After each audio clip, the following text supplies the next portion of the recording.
things about me. I'm very direct about the business. I'm slightly fucking mad in terms of how I go after business and how I do projects. I don't think. And that is the warning. So if you get any ideas out of here, at least sleep on them overnight, because I go after stuff like no risk. I just don't think about anything other than the opportunity, the growth. We make decisions quite fast.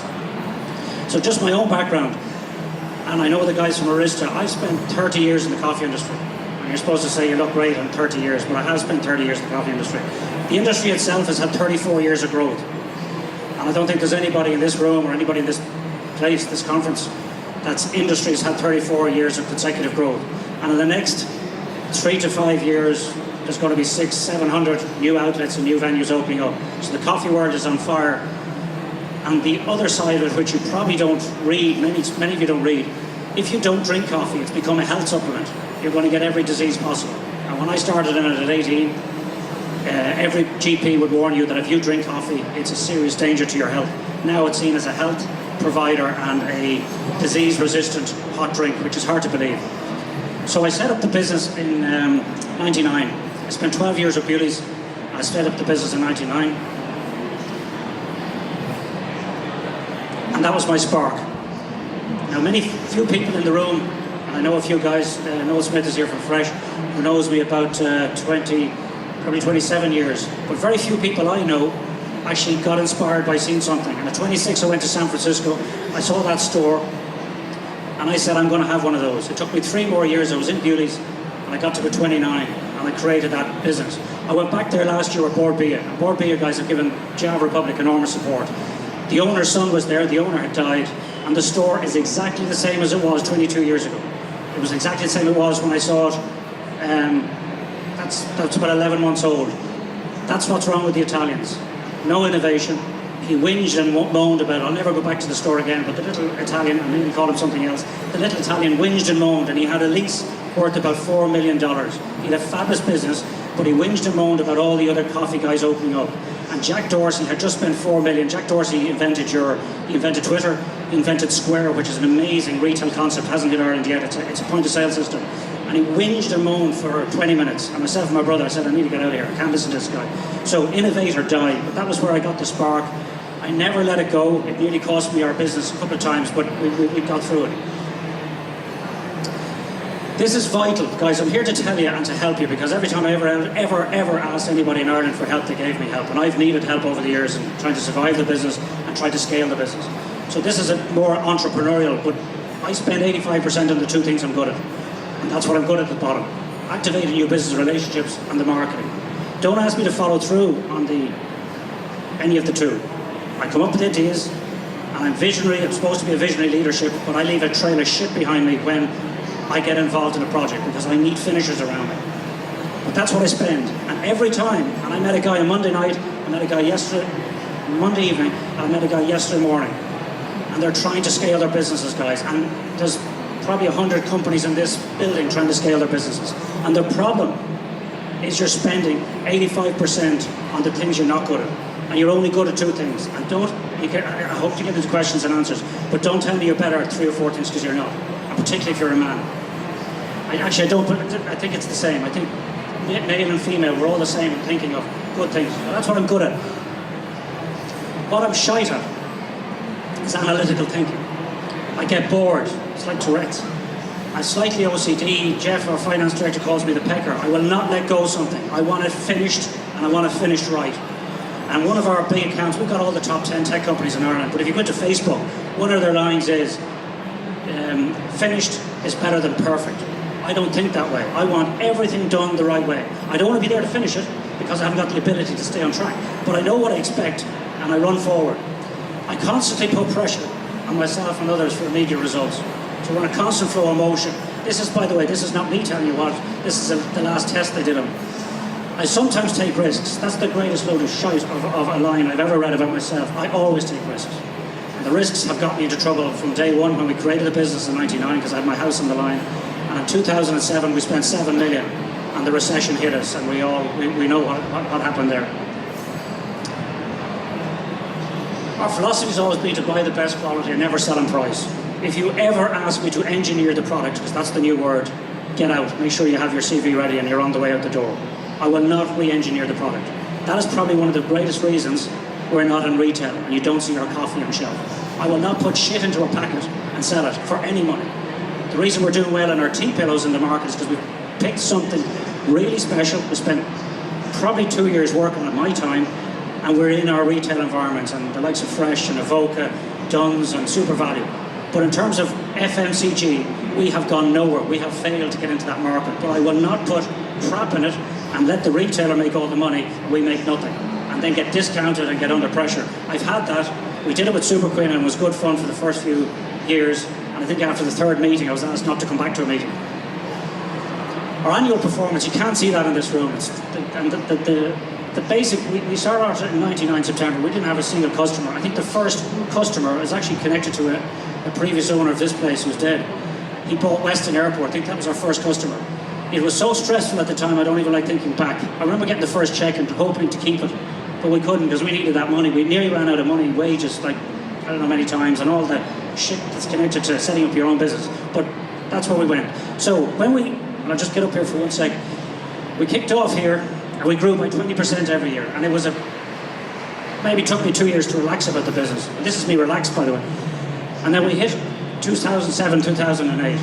At that stage, I committed 7 million to this factory roastery dream, which was the Cafe Roma out in Ballycoola. Who in the room has been there? It's been boring, that lady. Okay, there's a few of you here. It's not enough. It was in Dublin 8 where I wanted it to be, all been in it. We just created another beautiful 600,000 investment in a new cafe, and it's doing really well.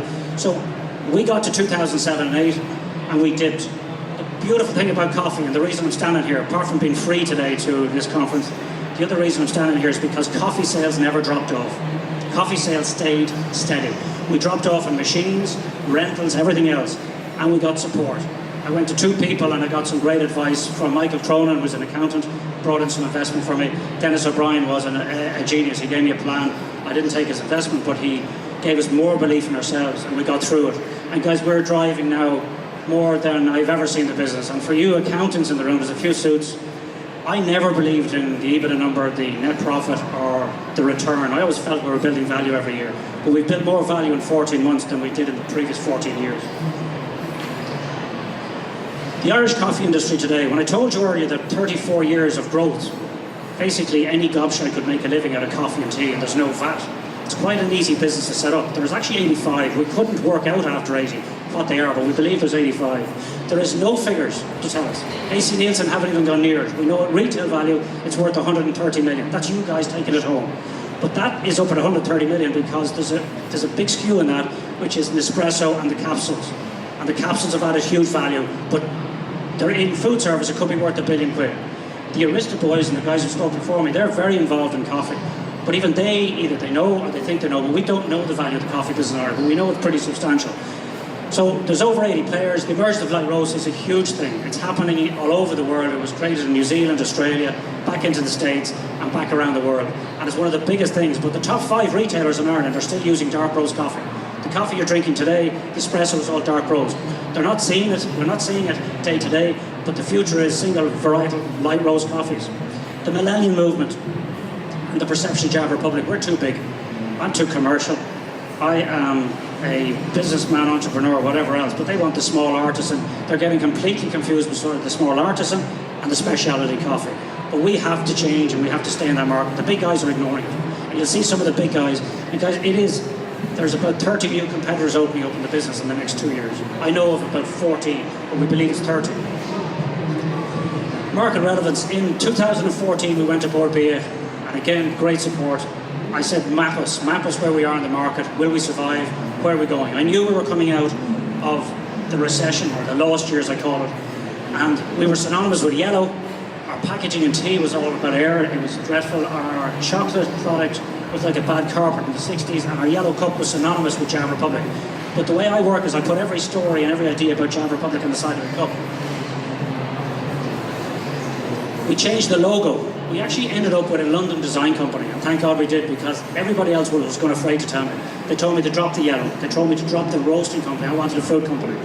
We took it as far as cleaning it up to Java Republic, and I made one mistake. I should have taken off the volcano. That came off I invented that with I think it was at 15 years age. I was reading a horror book and it had a volcano about Krakatoa. and we should have just cleared it completely, but I think that's the next evolution. But just to give you a point, we have spent for a business, I think this year we'll do 13.5 million, maybe a little bit more. We have spent millions on marketing, because I believe in marketing and packaging. We spend more money on marketing than any other company. I'm not saying we got it right, we probably wasted half that, because our new rule is now, if you can't measure, we're not doing it. And that's why we're struggling with social media and digital media. Where we are today, we're in coffee shops. And just to tell you how mad I am, picture me standing outside or sitting down outside the coffee shop on Moses Street. I met a guy at one of these shows in the RDS last year. He used to own that, it was called the Busy Bean. Rory comes up on the stand, I was with Jeff, he's our finance director, and Rory says, I'm moving to Kerry. And I said, what are you doing with the store? He says, I'm not sure. I said, I'll buy that off you, and I'll buy it off you next Wednesday. And he said, okay. And I said, I'll have a form for you, you're not going Dutch auction me, and we'll shake hands, and we'll do it. And he says, great. We had a cup of coffee. We hadn't been dealing with it for a while because he didn't believe in the value of our coffee. He walked off. That's me being honest about our own value. He walks off and Jeff says to me, where the fuck are we going to get the money for that? And I said, Jeff, I can't come up with all the fucking ideas. That had a massive influence on us. We put in £500,000 into that store. Because we did that store, we took back Ballycoolan, which we run Monday to Friday. It does about 1.2 million. And we've just invested 600,000 in that. But it means we now run retail cafes. So we had to add on another 35 staff. So that just gives you some idea how I think. On the other side, this was a shot I had to take yesterday just to put this in for today. That's the new change of our cafe. It seats 150 people. Come out to Ballycoolan, you've got to see the place. It's absolutely stunning. And you can see the roastery this end, but it's a poor shop because we haven't even had the time to shoot it. The learnings in retail cafes. The amount of people say do not go into the cafe business. You cannot read it, but I'll read them out to you, the learnings. There's a lot of learnings. We need 10,000 per seat. Every year, if this was our cafe, we need 10,000 euros per seat, or we will not make money. The average spend, we need 750 plus. We didn't see that coming down the track. 16-ounce value. We have a 16-ounce cup in Ballycoolan. We don't have it in town, and we don't have it in Malahide. There's 3 cafes. We cannot get the consumer off the 16-ounce cup. 16-ounce cup means you should technically use 3 portafilters of coffee, which is 3 shots. Everything we do, the consumer will not change. We probably will lose 20% of our coffee drinkers if we bring it back to the 12-ounce. And what frightened me is how demanding the consumer is and how they own that space of coffee. They want their 280, and we're expensive for coffee compared to everybody else, but they will not accept a 12-ounce cup of coffee. It doesn't matter what we tell them about the cup. Dropping made to order. I'm glad he's in the room, but fresh, I copied fresh because Noel Smith gave me loads of ideas, and we went to the Green Bench. We saw these beautiful sandwiches we made, and we said, right, we're going to kill the queues, because the queues in Java Republic are horrific. And we said, you're going to have 5 signature sandwiches and 3 normal ones. And the customers went fucking nuts. For the first 2 weeks, I got attacked.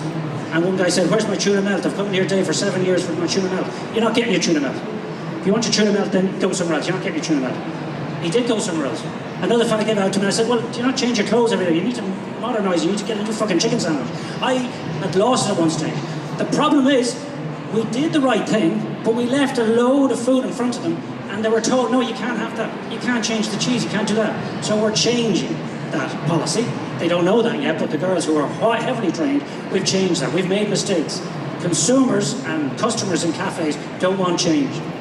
The last part is just one story. We had a loyalty card. Many of you in the room use loyalty cards. Okay, in the recession we did 1 in 5. We changed it to 1 in 10. So this guy comes up to me and says, Dave, you've changed the coffee to 1 in 10. I said, I didn't know. He said, don't tell me you didn't know. I said, I didn't know. I don't get involved in the detail. I didn't know. And he says, well, I'm not fucking happy and you're screwing me. And I said, have you any idea how expensive it is to take 4 kids skiing twice a year? And he didn't laugh. And then I said, I'm after spending 600 grand in the cafe. He says, you're a bollocks. I'm not coming back if you don't give me 1 in 10. I said, say what, I'll buy you coffee today, and every day I see you, I'm going to buy you coffee. So you stop fucking whinging. He comes back every day, like 5 minutes left, I've just been told.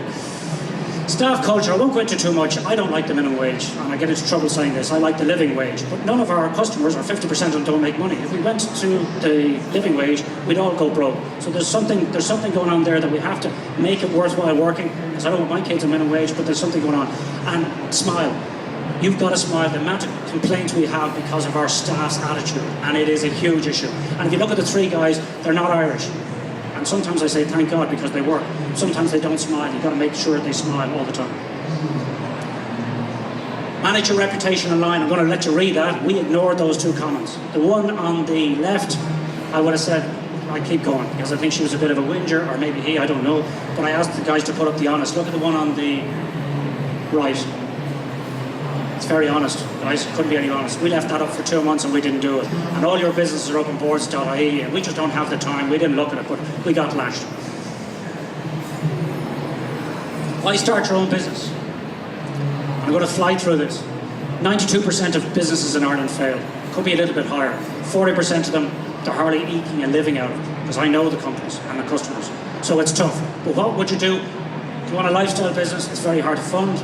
Exactly how does it make? How much do you make to make? Not being happy where you are on a job doesn't mean you should go out on your own. That's what I got on Monday evening by a brilliant guy. He's a brilliant executor. He had the worst idea I've ever seen, but he'll get it right if he gets the right idea. Will you love it more than anything you've ever had? I put up kids there, but then I realised nobody else has, or somebody else doesn't in this room won't have kids. You've got to love it so much because you're going to have the shit knocked out of you for a couple of years, and it's hard to keep on course. Am I building a beautiful business, or can I give it to kids? Do not give it to the kids. You might as well, if I have 4 kids, I might as well give them a gun with 3 bullets, and the last guy 4 bottles of vodka, because he'll suffer the guilt of how he treated his other family. Family business are a fucking nightmare, and I've just said it today. So you all know that. People who are laughing in the room are probably in family businesses. Does it or should it have an exit? I never had an exit. I'm in the business 16 years. It probably should if you're thinking of having an exit. But you can enjoy it and do it. But the problem is, as the business Arista had time, and I talked to Keir Jackson at the back, businesses have a time frame, and Ronan McNamee set that up. He got out at the right time, or did he?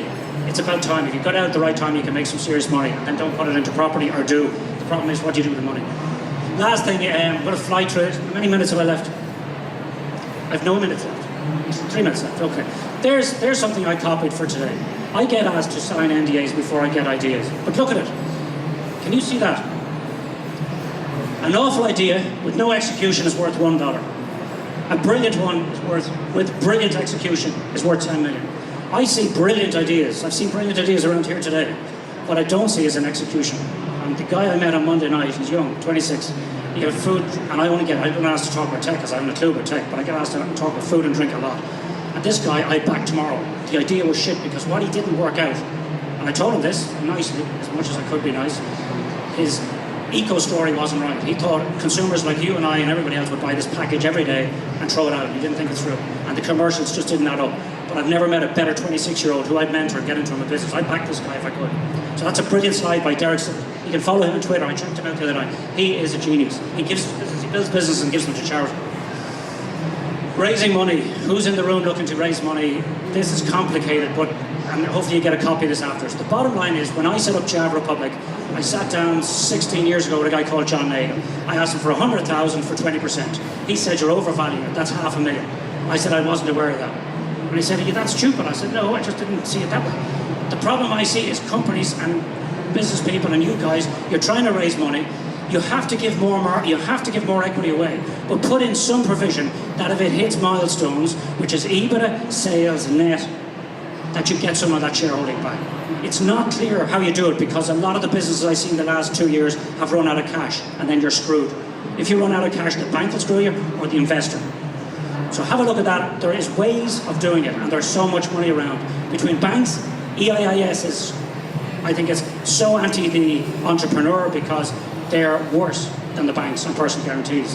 The funding VCs, I've met one good VC in the last 9 months. That's Broadway Capital. I didn't invest with them or they're not doing with them, but I like them, I trust them, and I have to trust them. And the truth, 3 fools, never take money from your family. Never. Small gems of advice. These are things that I'm trying to do to self-improve myself, because I'm not here to tell you how to run your business, because you don't own your businesses.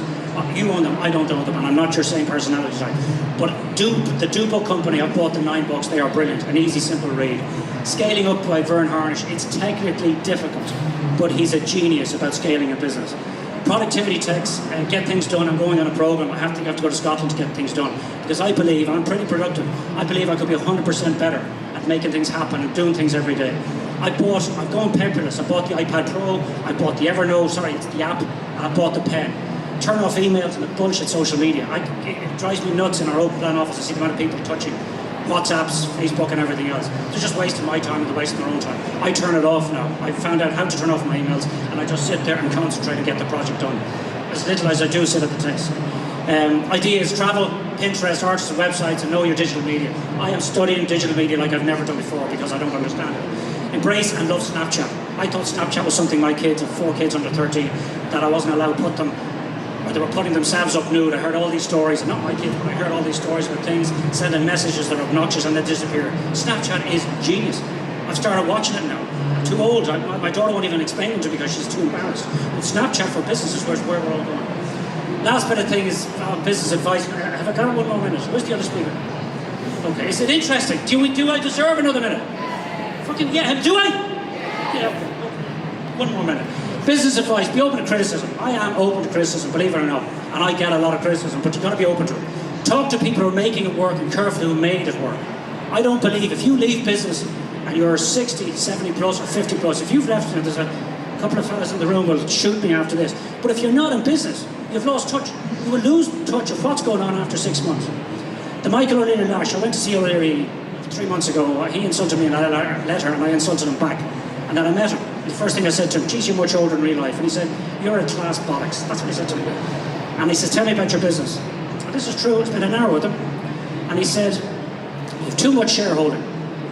What's in the cash? What's in your bank tonight, 5 o'clock, when you're finished playing golf? He was real smart arse. And I said, I'm not playing golf today and I won't know. What was in it last Friday? I don't know. You're a fucking idiot, he said. You will never scale that business. You own too much shareholding. You're trying to buy into the business in the UK. You're going to throw your margins away. It was the greatest learning. We can't all get to O'Leary. I was surprised I got to, but I insulted him in a letter. That's why he asked me to meet him. Try Dan O'Sullivan. Make sure this goes out. Life coaches, business coaches, you all need them. We all need them. I use them, guys. But just make sure they're the right guys and check with their clients. Every company should have a very strong chair board. I don't care if you're a small company.